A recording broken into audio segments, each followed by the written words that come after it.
Bir cho'pon farzandlariga daraxtlarni kesib o'tin qilishga buyuribdi. Farzandlari daraxtlarni kesib kelishibdi. Maydalab o'tin qilib va eng chiroylisini ajratib, bundayroq qismlarini yoqishar ekan, otasi nega buni yoqmayapsizlar deb so'rabdi.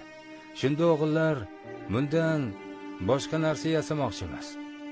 O'tirgich xon taxta misolishar. Buni yoqmoqchi emasmiz. Qarang qanaqa chiroyli deyishibdi.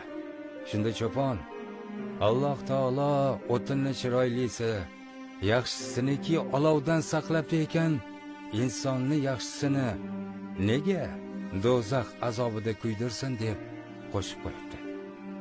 Xulosa esa o'zimizdan azizlar. Salomat bo'linglar.